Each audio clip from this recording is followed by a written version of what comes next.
YouTube ప్రేక్షకులందరికీ కూడా శ్రావణ మాసం శుభాకాంక్షలు.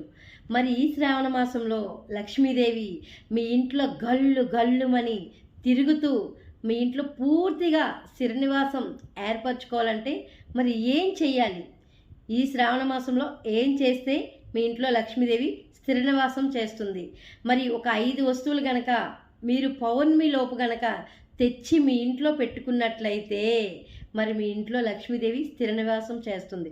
ఆ 5 వస్తువులు: 1 గోమతి చక్రాలు, 21 మీకు ఎన్ని వీలైతే అన్ని 21, అలాగే లక్ష్మీ గవ్వలు ఇవి కూడా 21, అలాగే తామర పూసలు ఇవి కూడా దండ అయినా పర్వాలేదు, లేదంటే లూజ్ దొరికితే లూజ్ తెచ్చుకోండి. తామర పూసలు, అలాగే గుడివింద గింజలని ఎరుపు నలుపు 2 కలిపి అమ్ముతారు, అవి కూడా తెచ్చుకోండి. ఇంకా 5వ వస్తువు ఏంటంటారా, చిట్టి గాజులు.